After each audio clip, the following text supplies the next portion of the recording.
Good evening everyone. आज हम लोग पढ़ने वाले हैं एनसीईआरटी बुक्स के रेस्पिरेटरी सिस्टम में क्या क्या एनसीईआरटी लिखा हुआ है बट जाता है, इसको हम लोग क्या बोलते हैं, कैनम बोलते हैं। डबल आपको टोटल एनर्जी कितना मिल गया? 36 + 2 यानी टोटल एनर्जी क्या होगा? 38 ATP in the presence of oxygen. ठीक है, यहाँ पे ये क्या होगा, जैसे टूटेगा in the presence of water, ये क्या बना देगा? एडिनोसाइन ट्राइफॉस्फेट बना देगा। ठीक है, तो ये A few moments later. Good evening everyone. आज हम लोग पढ़ने वाले हैं एनसीईआरटी बुक्स के रेस्पिरेटरी सिस्टम में क्या क्या एनसीईआरटी लिखा हुआ है।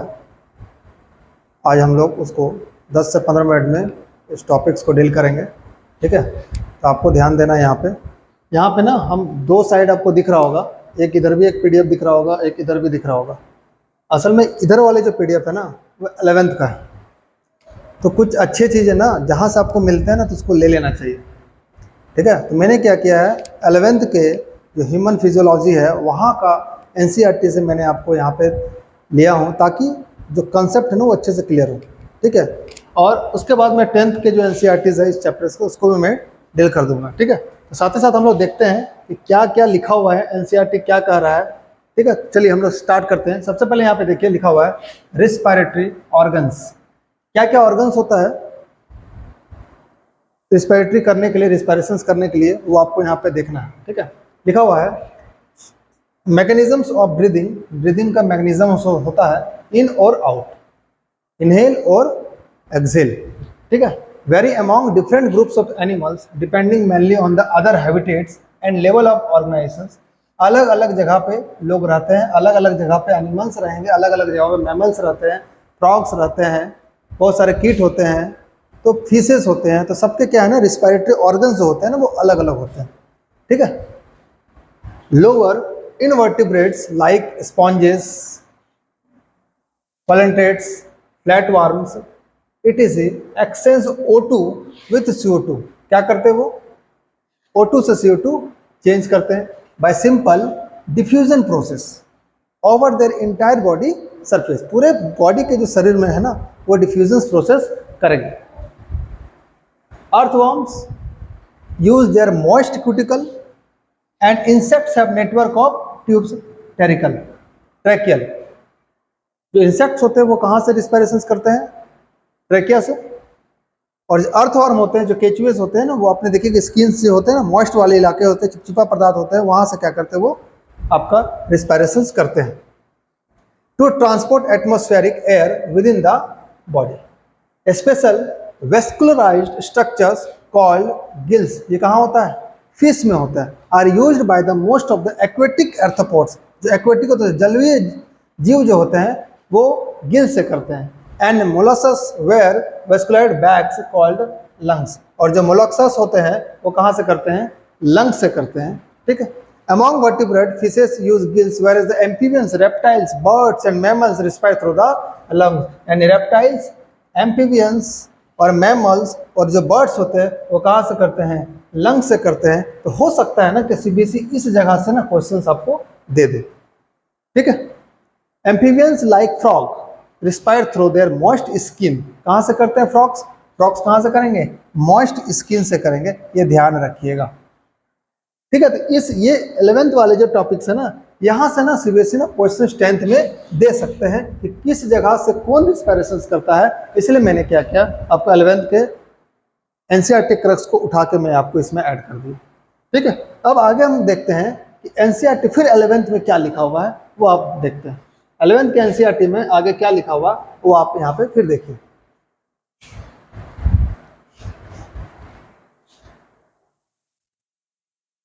देखिए यहाँ पे 11th के एनसीईआरटी में क्या दिया हुआ, बड़ा अच्छा दिया हुआ है, बहुत अच्छे से बेसिक्स से यहाँ पे दिया हुआ है। इससे क्या होगा ना कि आपको ना अंडरस्टैंडिंग होगा, तो आपको भी लगेगा कि नहीं मेरे पास नॉलेज ना थोड़ा सा एक्स्ट्रा आया हुआ है।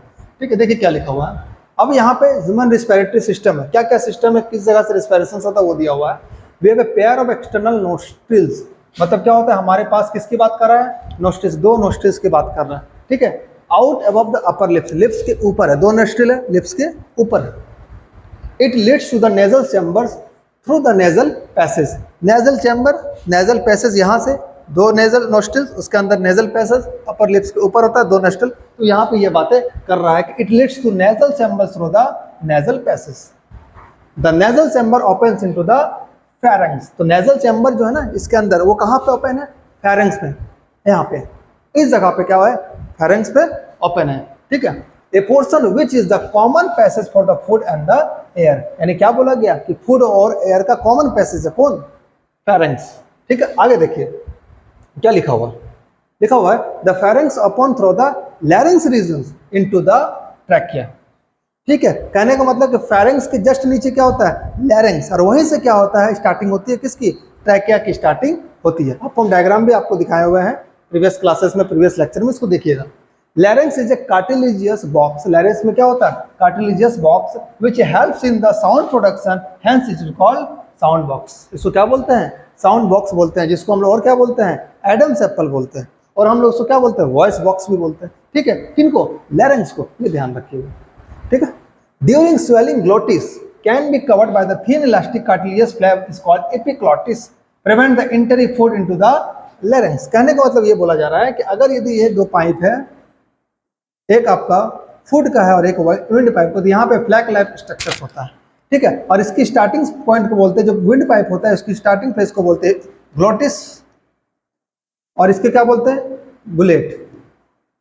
और इसको क्या बोलते हैं? फिंगर लाइक स्ट्रक्चर, जिसको हम लोग क्या बोलते हैं? एपिग्लॉटिस। वहां पे वही चीज लिखा हुआ है, क्या बोलते हैं इसको? एपिग्लॉटिस बोलते हैं। और वो कहाँ होती है? लैरिंक्स के पास होती है। Trachea is a straight tube extending up to the mid thoracic cavity, ठीक है। कहाँ तक होती है? मिड थोरेसिक कैविटी, यहाँ तक मिड थोरेसिक कैविटी तक कौन आती है? ट्रैकिया आती है। फिर वहां से क्या होता है? वो बढ़ जाता है।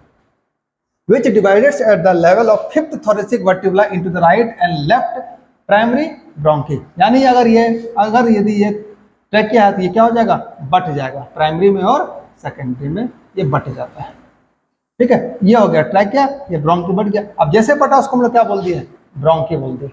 Each bronchi undergoes repeated divisions of the form of secondary, tertiary and bronchioles ending of the very thin terminal bronchioles। यानी ये जो आपका ब्रोंकी है वो बढ़ गया, पहला में, दूसरा में, तीसरा में, चौथा में, फिर आगे चल के क्या बन जाता है? वो वहां से फिर क्या जुड़ा रहता है? वहां पे एल्वुलाई जुड़ा हुआ रहता है। The trachea, primary, secondary, tertiary bronchi and initial bronchioles are supported by the incomplete cartilaginous rings. Each terminal bronchioles give the rise of the number of very thin, irregular, while a vascularized bag-like structure is called alveoli। उसको हम लोग क्या बोलते हैं? alveoli बोलते हैं। The branching network of bronchi, bronchioles and alveoli comprise the lungs। क्या होता है? इससे क्या होता है? ये क्या बनता है? इससे ये क्या बन जाता है? लंग्स बना हुआ रहता है। और लंग्स के अंदर क्या होगी? ब्रोंकी, ब्रोंकुलस, एल्वुलाई, एल्वुलाई, ये सारा किसमें होता है? लंग्स के अंदर होता है, ठीक है। वी हैव टू लंग्स, आपके पास क्या है? दो लंग्स है, which are covered by the double layer pleura. अब हम क्या बताए थे? लंग्स का आउटर लेयर को क्या बोलते हैं? प्लूरा बोलते हैं। With pleural fluid between them it reduce the frictions. किसको रिड्यूस करता है? फ्रिक्शंस को रिड्यूस करता है। The outer pleural membrane is the close contact with the thoracic cavity, ठीक है। आगे देखिए अब क्या लिखा हुआ। thoracic lining where the inner pleural membrane is a contact while the lung surface। यानी आपसे क्या बोला जा रहा है? अगर ये लंग्स है, ठीक है, इस तरह से आपका लेयरिंग है, यहाँ पे आपका क्या है? फ्लूइड है, यहाँ पे क्या आपका? फ्लूइड है, ठीक है। The part starting with external nostrils of the terminal bronchioles constitute the conducting part whereas the alveoli and the duct from the respiratory or access part of the respiratory system। यानी ये कहा जा रहा है कि वहां पे क्या होता है? alveoli के पास क्या होता है? ब्लड स्ट्रीम से वेसल्स होते हैं, वो क्या होता है? alveoli से कनेक्ट होते हैं, ठीक है। It form horizon particles, humidifies and also brings the air to body temperature। ये क्या करता है? मेंटेन करता है, थर्मोरेगुलेशन का काम करता है। एक्सेंस part is the site of actual diffusion of O2 and CO2 between blood and the atmospheric air. क्या होता है? इसका काम क्या होता है? मेन साइड ये डिफ्यूजन करता है किसका? ऑक्सीजन और CO2 का। कहाँ पे? कहाँ से? ब्लड और एटमॉस्फेरिक एयर में। The lungs are situated in the thoracic chamber. Lungs कहाँ सिचुएटेड होता है? थोरेसिक चैम्बर में सिचुएटेड होता है, which is anatomically air tight chamber, जो एयर टाइट चैम्बर्स होती है। The thoracic chamber is formed dorsally by the vertebral column, ventrally by the sternum, यानी कहने का मतलब ये अगर है इस तरीके से जो बट जाता है, इसको हम लोग क्या बोलते हैं? स्टेरनम बोलते हैं। क्या बोलते हैं इसको? स्टेरनम बोलते हैं। Laterally by the ribs and the lower side of the dome shaped diaphragm, और इसके नीचे क्या होता है?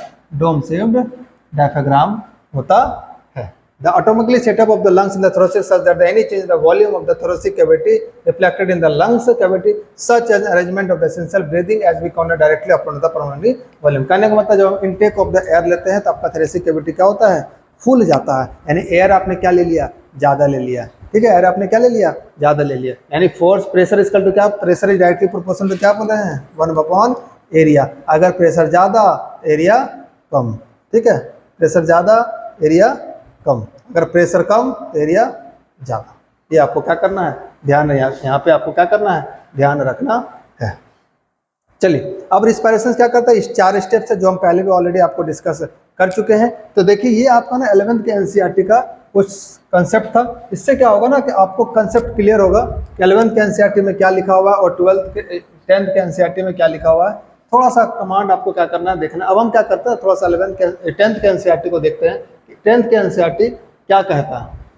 ठीक है, रिस्पायरेशन में 10th के एनसीईआरटी क्या कर रहा है वो आपको देखना है, क्योंकि आप 10th क्लास में हैं तो आपको पता चलना चाहिए कि 10th के एनसीईआरटी में रिस्पायरेशन क्या कहता है। जहाँ से चीज़ें आपको मिलता है ना, आउटकम वाला चीज़ें, वो क्या करना है? आपको ले लेना है और इसके अकॉर्डिंग आपको काम करना है। ठीक है, ये रहा आपका 10th का एनसीईआरटी। ठीक है, इसमें क्या करना है? आपको पढ़ना है कि एनसीईआरटी 10th वाले में क्या लिखा हो। देखिए, 10th में जितने भी आपके एक्टिविटीज़ दिए हुए हैं एनसीईआरटी में, वो इंपॉर्टेंट है, तो सारे एक्टिविटीज़ को आपको करना है। ठीक है, तो जितने ज़्यादा आप एक्टिविटीज़ को कीजिएगा वो आप, क्योंकि एक्टिविटी से क्वेश्चन आते हैं 10th में। ठीक है, और ये ध्यान रखिए, बायोलॉजी में साइंस, बायोलॉजी का जो एनसीईआरटी होता है बहुत ज़्यादा इंपॉर्टेंट होता है, उससे क्वेश्चंस ना लाइन बाय लाइन आते हैं। ठीक है, अब ये ध्यान रखना, एनसीईआरटी को आप कभी नहीं छोड़िएगा। एनसीईआरटी आपके जीवन का पार्ट है। जितने भी कॉम्पिटिटिव एग्जाम्स होते हैं ना, एनसीईआरटी से डायरेक्ट क्वेश्चंस पूछते हैं, इसलिए एनसीईआरटी को थोड़ा ध्यान से पढ़ना है। ठीक है, तो चलिए एनसीईआरटी क्या लिखा हुआ है 10th में, थोड़ा सा ये देखते हैं। लिखा हुआ है, we have discuss nutrition in organism in the last section. हम लोग पहले हमने न्यूट्रिशन पढ़े हुए थे। ठीक है, the food material taken during the process of nutrition is used to cell in the provide energy for various life process. यानी हम लोग न्यूट्रिशन लिए थे। ठीक है, उसके बाद वो प्रोसेस हुआ था तो बहुत सारे क्या हुआ था? चेंजेस आए थे। ठीक है, अब हम खाना खाएं तो उसको क्या करना है? तोड़ना है। Diverse organism do this in the different way. Some use oxygen to break down glucose. कुछ लोग क्या करेंगे? ऑक्सीजन को लेंगे और ग्लूकोज में क्या करेंगे? ब्रेक डाउन करेंगे into carbon dioxide and water. क्या निकालेंगे? कार्बन डाइऑक्साइड और वाटर निकालेंगे। Some use other pathway that do not involve oxygen. कुछ जगह पे क्या होता है ना कि ऑक्सीजन रहता ही नहीं है। ठीक है, in all the cases the first step is break down of the glucose. सबसे पहला स्टेप क्या होता है? हमको ब्रेक डाउन करना है ग्लूकोज का। 6 कार्बन मॉलिक्यूल्स, कितने कार्बन मॉलिक्यूल्स में ब्रेक डाउन होगा? 6 कार्बन मॉलिक्यूल्स में ब्रेक डाउन होगा इनटू 3 कार्बन मॉलिक्यूल्स। उसको किस में कन्वर्ट करेगा? 3 कार्बन मॉलिक्यूल्स में। यानी अगर यदि आपका ग्लूकोज 6 कार्बन का है तो किस में टूट रहा है? 3 कार्बन में टूट रहा है। और जब ये टूट रहा है तो इस प्रोसेस को हम लोग क्या बोलते हैं? इस प्रोसेस को हम लोग बोलते हैं पायरुवेट बोलते हैं। क्या बोलते हैं इसको? क्या बोलते हैं इसको? पायरुवेट, पायरुवेट बोलते हैं। ठीक है, तो यहाँ पे लिखा हुआ है कि 6 carbon molecules into 3 carbon molecules called pyruvate. यहाँ से क्वेश्चन आपको मिल सकता है देखने के लिए। This process takes place in the cytoplasm. और ये होता कहाँ पे है? ये होता है cytoplasm. These lines are very important for your upcoming examination. Further the pyruvate may be converted into ethanol and carbon dioxide. फिर यही पायरुवेट क्या होता है? वो इथेनॉल और कार्बन डाइऑक्साइड में कन्वर्ट हो जाता है। This process takes place in yeast. ये किसमें होता है? सिर्फ ईस्ट में होता है। During fermentation. फर्मेंटेशन क्या है? एक प्रकार का प्रोसेस है। इन द एब्सेंस ऑफ ऑक्सीजन में होता है। जब ऑक्सीजन नहीं रहेगा तो वहाँ पे क्या होगा? फर्मेंटेशन होगा। और ये चीज़ कहाँ पे होती है? ईस्ट में होती है। Since this process takes place in the absence of air. कहाँ पे होगा? In the absence of air. It is called anaerobic respiration. तो जो ऑक्सीजन के एब्सेंस में होगा उसको हम लोग क्या बोलेंगे? एनएरोबिक। और जो ऑक्सीजन के प्रेजेंस में होगा उसको हम लोग क्या बोलेंगे? एरोबिक बोलेंगे। तो यहाँ पे एनसीईआरटी यही कह रहा है। ठीक है, break down of pyruvate using oxygen takes place in the mitochondria. जब पायरुवेट को टूटेगा in the presence of oxygen तो वो कहाँ पे होगा? माइटोकॉन्ड्रिया में होगा। ये जो लाइन है ना यहाँ से यहाँ तक, इस लाइन से ना क्वेश्चंस आपको देखने को मिलेंगे, इसलिए आपको ना ये लाइंस एनसीईआरटी का लाइन ना अच्छे से पढ़ना है। ठीक है, अब आगे चलिए एनसीईआरटी क्या लिखा हुआ है। This process breaks of the 3 carbon pyruvate. कहाँ पे हो रहा है ये चीज? माइटोकॉन्ड्रिया में हो रहा है। तो किसने क्या कहा कि 3 कार्बन पायरुवेट्स में टूटेगा to give 3 molecules of the carbon dioxide. The other product is water. Since this process takes place in the presence of air यानी oxygen, it is called aerobic respiration. जो चीजें यहाँ पे लिखा हुआ है ना वही चीज इस डायग्राम में भी। The release of energy in this aerobic process is a lot of greater than the anaerobic process. यानी कि aerobic process में जितने भी एनर्जी रिलीज होती है और एनारोबिक में जितने भी रिलीज होती है, तो एरोबिक का जितना एनर्जी हमको मिलता है उससे बहुत कम एनारोबिक में मिलता है। ठीक है। Sometimes when there is a lack of oxygen, जहाँ पे ऑक्सीजन की कमी होगी, our muscles cells another pathway of the breakdown of the pyruvate is taken, here the pyruvate is converted into lactic acid which is also a 3 carbon molecules. This build of the lactic acid our muscles during the sudden activity causes the cramps. यानी ये कहा जा रहा है कि अगर यदि oxygen की कमी होती है, यहाँ पे ऐसा नहीं है कि ऑक्सीजन नहीं है, अगर यदि ऑक्सीजन की कमी होती है तो आपके बॉडी में एनर्जी तो बनता है लेकिन एनर्जी की मात्रा कम होती है और उसके वजह से क्या होता है, आपके जो मसल्स होते हैं वो क्रैम्प हो जाते हैं। ठीक है, क्रैम्पिंग होता है। अब देखिए यहाँ पे ना एक फिगर दिया गया, breakdown of glucose by the various pathways. क्या लिखा हुआ, 6 कार्बन ग्लूकोज है इन द प्रेजेंस ऑफ साइटोप्लाज्म में, वो किस में कन्वर्ट कर दिया, 3 कार्बन मॉलिक्यूल्स में। अब अगर ये ऑक्सीजन मिलता है इसको तो किस में तोड़ रहा है, कार्बन डाइऑक्साइड, वाटर और एनर्जी, और ये एनर्जी होगा वो 36 एटीपी का होगा। अब यहाँ पे ऑक्सीजन की लैक ऑफ ऑक्सीजन, मतलब कमी है ऑक्सीजन की कमी है, तो क्या बना रहा है, लैक्टिक एसिड एनर्जी। और ये जो लैक्टिक एसिड है 3 कार्बन मॉलिक्यूल्स का है। यहाँ से क्वेश्चन आएंगे, अगर ये ऑक्सीजन है ही नहीं, जो अभी तक हम पढ़े वही चीज का डाटा है, तो हमको क्या बनाएगा, इथेनॉल। ये कितना होगा, 2 कार्बन मॉलिक्यूल्स। इथेनॉल का फॉर्मूला C2H5OH, यहाँ पे देखिए 2 कार्बन मॉलिक्यूल्स और कार्बन डाइऑक्साइड एनर्जी, और ये जो एनर्जी होगा वो 2 एटीपी के बराबर होगा, और ये जो एनर्जी होगा ये 2 एटीपी के बराबर होगा। इसलिए आप जब आप पढ़िएगा ना कि respiration in the presence of aerobic respiration, तो आपको टोटल एनर्जी कितना मिल गया, 36 + 2 यानी टोटल एनर्जी क्या होगा, 38 ATP in the presence of oxygen. ठीक है, यहाँ पे एब्सेंस नहीं है, यहाँ पे लैक है, कमी है, मतलब मिल तो रहा है लेकिन कमी है। इससे 36 + 2 टोटल एनर्जी कितना हो गया, 38 हो गया। ये ना जो अभी तक हम लोग पढ़े ना, तो उसका एक ना फ्लो चार्ट दिया हुआ है, और इस फ्लो चार्ट से क्वेश्चंस ना 100% आता है, इसलिए आपको ये फ्लो चार्ट क्या है आपके लिए इंपॉर्टेंट है। चलिए अब एनसीईआरटी ना आगे क्या लिखता है वो देखिए, लिखा हुआ है the energy release during cellular respiration. क्योंकि देखिए जो भी एनर्जी क्या होगा, जो भी हम लोग इनटेक ऑक्सीजन का करेंगे वो सारा कहाँ जाएगा, ब्लड में मिलेगा, और ब्लड से जैसे मिलेगा वो कहाँ जाएगा, सेल में जाएगा। इसलिए the energy release during cellular respiration is immediately use the synthesis A molecules called ATP. क्या करता है वो, जैसे ग्लूकोज में मिलेगा आपका O2, वो क्या करेगा, टूटेगा, उससे हमको क्या मिलेगा, एनर्जी मिलेगा, और वो एनर्जी क्या कहलाती है, एनर्जी कहलाती है ATP, adenosine triphosphate, which is used to fuel all other activities in the cell। यार ये ईंधन का काम करता है, तो सारे सेल के अदर एक्टिविटीज को क्या करेगा, वो करेगा। इन this process ATP is broken down giving rise a fixed amount of energy which can drive the endothermic reaction taking place in the cell। ATP क्या होगा, टूटेगा। ATP क्या होता है, टूटेगा, और उस प्रोसेस को हम लोग क्या बोलेंगे, एंडोथर्मिक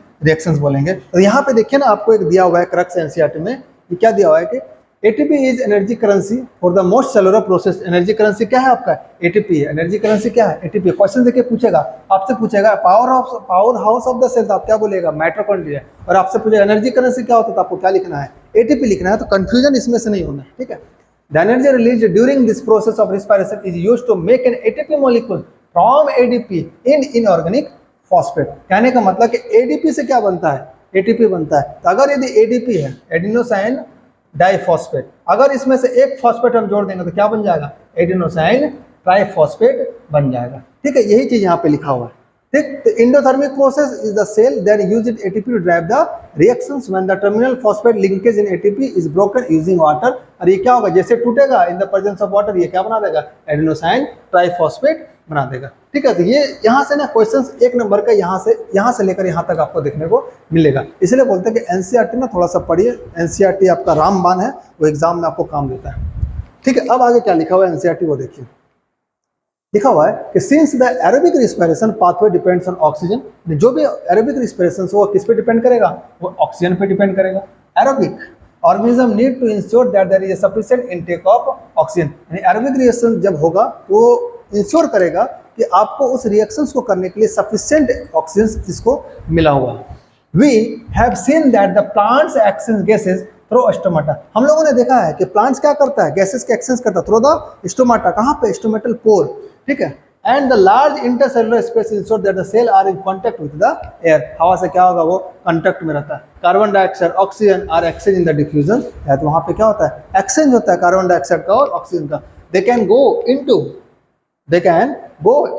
आगे फिर क्या लिखा हुआ, गो इनटू सेल्स और away from them and out into the air, जाता है और आता है। ऑक्सीजन आया, CO2 निकल गया, ठीक है। ड्यूरिंग द फोटोसिंथेसिस प्रोसेस में हम लोगों ने पढ़ा है, the directions of diffusion depends upon the environmental condition and the requirement of the plant. Depend करेगा कि कंडीशंस कैसा है, किस तरह का कंडीशंस है। अगर सनलाइट है कि नाइट है, तो उसी कंडीशंस की ये बात कर रहा है।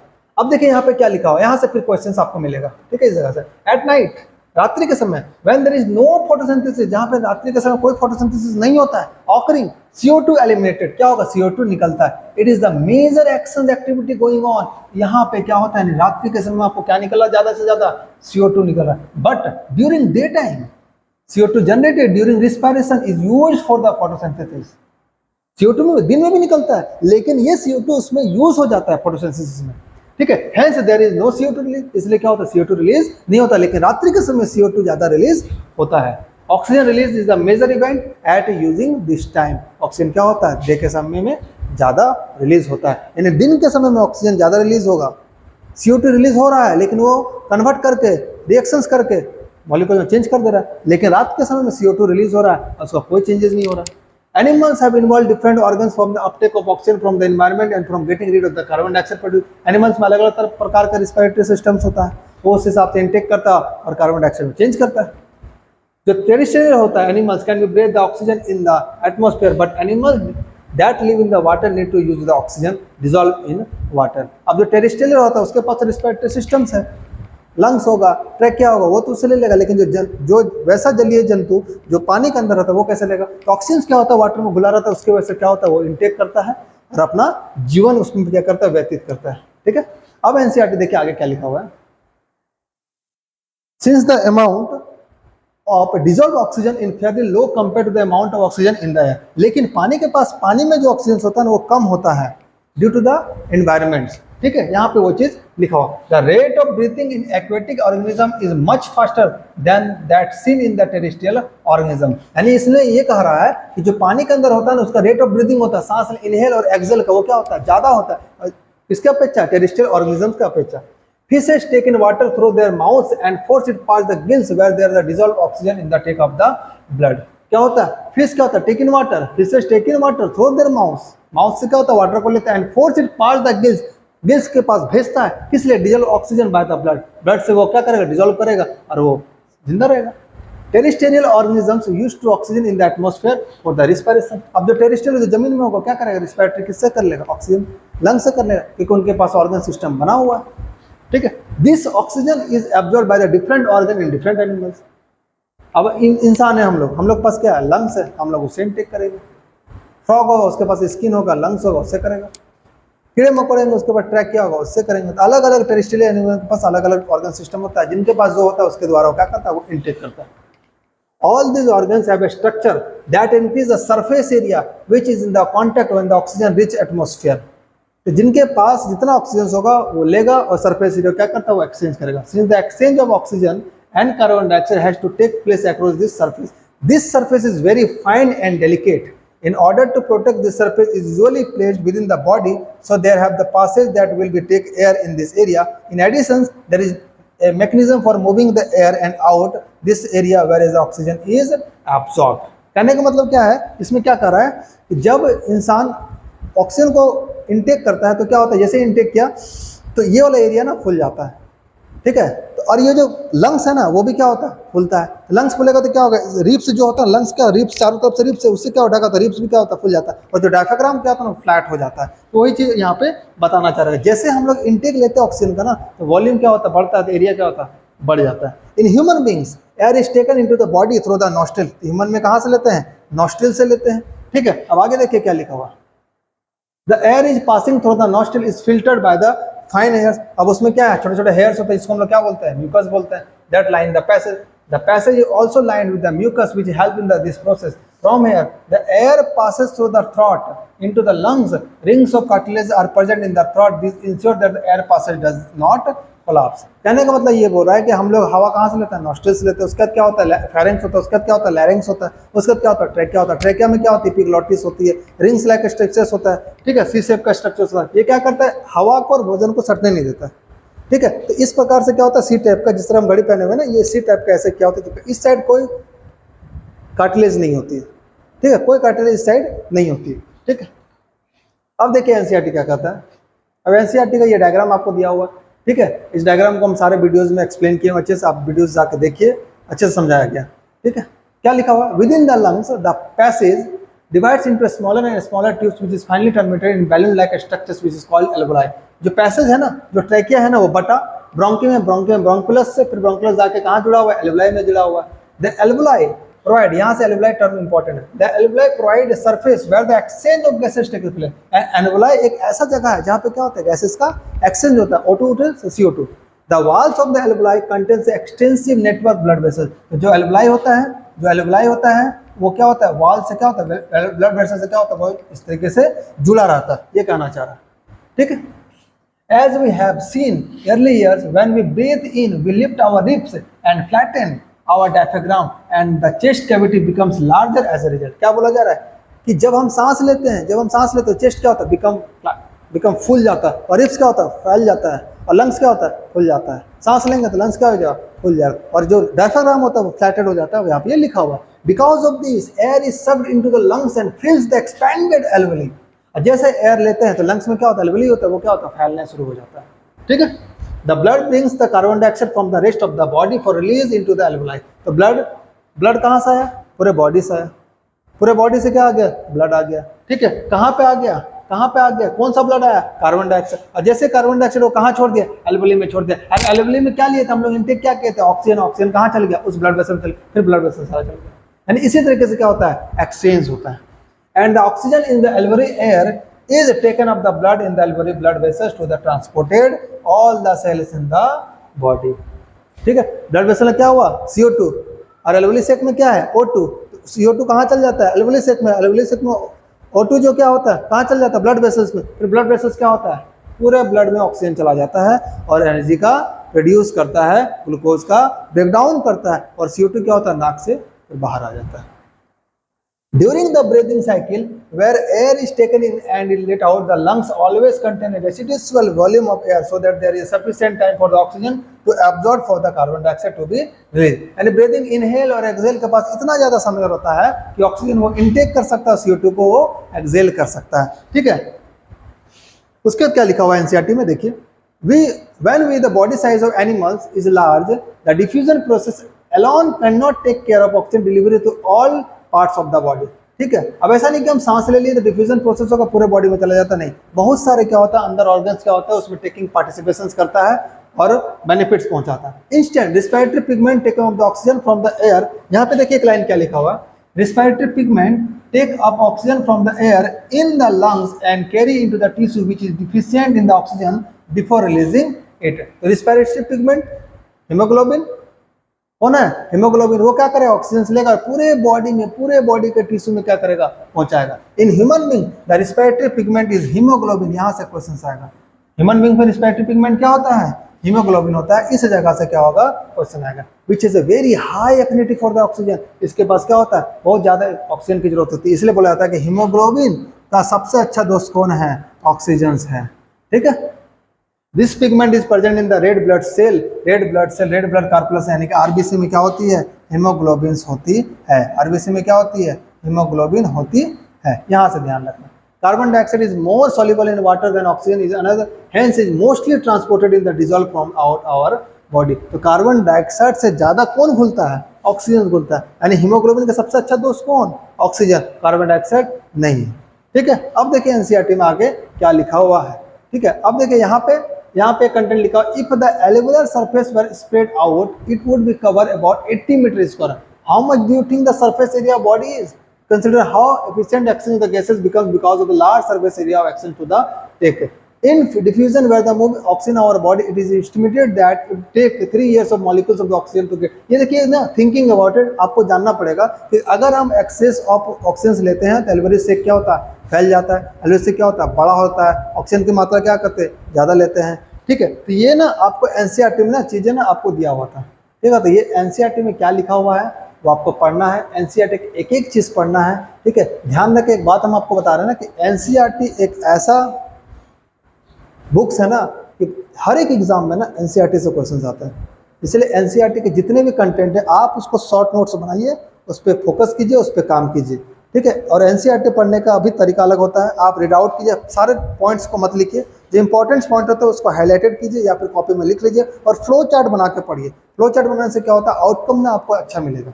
ठीक है, तो ये आज हम आपको एनसीईआरटी के क्रक्स बता दिए। ठीक है, आई होप आपको you all are understanding all the things. Preparations कीजिए, पढ़िए। एग्जाम डेट आपको ऑलरेडी पता है कि 17 फरवरी 2026 से आपका बोर्ड एग्जामिनेशन शुरू होने वाला है। समय कम है, पढ़ना ज़्यादा है, इसलिए आपको अपना समय किस में व्यतीत करना है, पढ़ाई में। ज़्यादा डिस्ट्रैक्शन से दूर रहिए, मोबाइल फ़ोन से दूर रहिए। ठीक है, पढ़िए अच्छे से। ठीक है, थैंक यू।